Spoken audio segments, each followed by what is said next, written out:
Good morning, everybody. It is Wednesday, May 26, 2021, for those that might be watching this sometime in the future. And if so, hello, people of the future, as we say sometimes. We are going to wrap up chapter 16 today in the book of Acts. We're looking at verses 35 to 40 today to wind down chapter 16.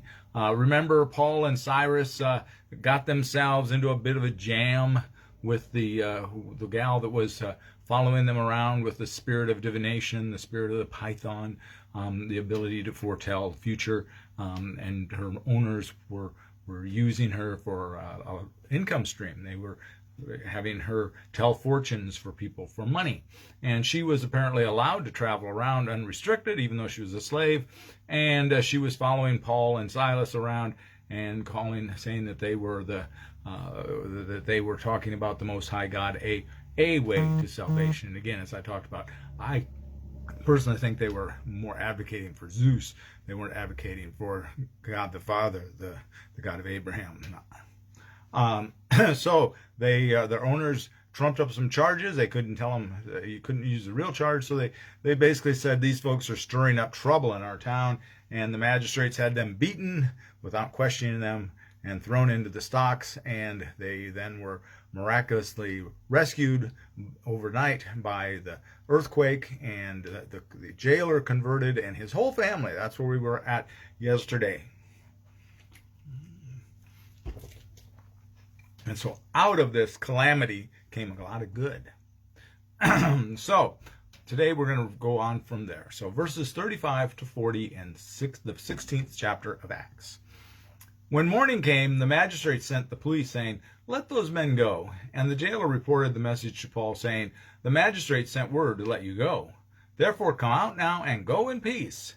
But Paul replied, "They have beaten us in public, uncondemned men who are Roman citizens, and have thrown us into prison. And now are they going to discharge us in secret? Certainly not. Let them come and take us out themselves."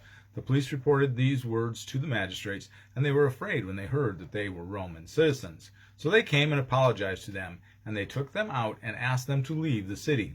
After leaving the prison, they went to Lydia's house, and when they had seen and encouraged the brothers and sisters there, they departed. Okay. The important part is they didn't leave town without going and giving some more support to Lydia and the brothers. They translate that in NRSV as brothers and sisters. In the Greek, it's just brothers, but it implies both genders. But so they went back to reinforce them before they left town. So the whole thing here is that the magistrates didn't question them before they put them in jail. There apparently must be something that has come up. Perhaps they found out the real reason why these guys were mad at Paul and Silas, because then all of a sudden they have a change of heart, a massive change of heart, and they're just going to let them go. Just tell them guys to go on and get. And the jailer almost, we can almost feel the excitement in his voice when he says, "The magistrates sent word to let you go. Therefore, come out and go in peace." We can almost feel him like, "Wow, you guys get to go, and all is good and well." And Paul, of course, then says, "Hey, they beat us in public. They need to apologize to us in public as well." And then he lets them know that he's a Roman citizen. Paul, you might have wanted to let them know that before they beat you guys. That might have been the common sense way to approach that, Paul.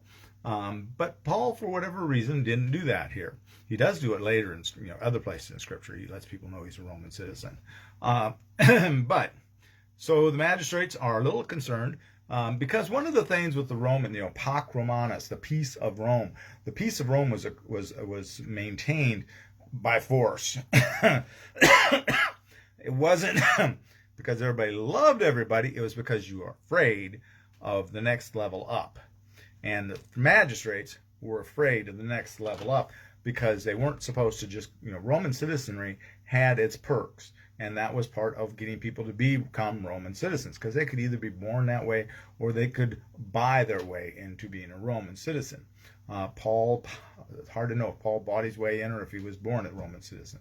At any rate, so they're afraid of the next level up, the magistrates are, the governor.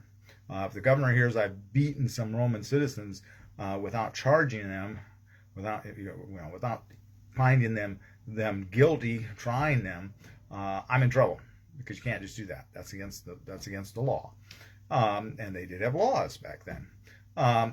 So the magistrates, the judges, do come and apologize to Paul. And I've sometimes heard this as Paul's triumphant exit, rather than the triumphant entry of Christ into Jerusalem. This is Paul's triumphant exit. Well, I would question how triumphant it was, because they did kick him out of town. It says here they asked him to leave the city. I suggest that I would suspect, rather, that more than likely that was a stern statement, kind of like, "You are leaving town, buddy," right? And it wasn't that they were so much asking him, as I would assume. I don't know how many of you have ever been kicked out of a town in your youthful days. My youth, I had one friend. We used to go, groups of us, to dances on most weekends in the summer for a couple of years in high school. We would go here, there, or wherever there was a street dance or a dance inside a city community building. And it would be invariable if we went with my one buddy that came along. He would get into an altercation, and sometimes they would haul him off to the town incarceration and the jail, and he would be put in jail, and the rest of us, the constable, would come and say, "And you guys are leaving town," even though we'd done nothing wrong. Kind of the way Paul's here. He's got to leave town even though he's done nothing wrong. It's a little different here that it wasn't because one of his buddies got him in trouble, but really he's done nothing per se wrong, other than driving out a demonic beast, or a spirit. So Paul here is clearly, they clearly have to get out of town. There's no doubt about that. But the point of this whole thing, I think, is more that Paul's not going to let them kick him around here and then just all of a sudden brush him away. He wants them to come and realize that he had a right to be charged formally, and a right for a trial before he was beaten. He is standing up for himself, which is something that we really need to do for ourselves too. When people are trying to beat us up about Christianity, we do need to stand up for ourselves as best we may, and we need to rely on the Spirit for the guidance to do those things. And again, we have to remember that even though we feel many times we're being persecuted, it's nothing like Paul. It's nothing like Paul at all. We're here in the U.S. We get by pretty easy. Our level of persecution is nothing per se. So with that, I'm going to let you go. Have a wonderful day today. Make sure that you get out there and stand up for Jesus, and stand up for the Scripture, and stand up for our faith that we practice here. Have a very blessed day, and please be a blessing to someone today. Talk to them about Jesus. That'd be a good way to be a blessing, I think. Take care, and we will see you tomorrow. We're going to start chapter 17 tomorrow. Take care. Bye-bye.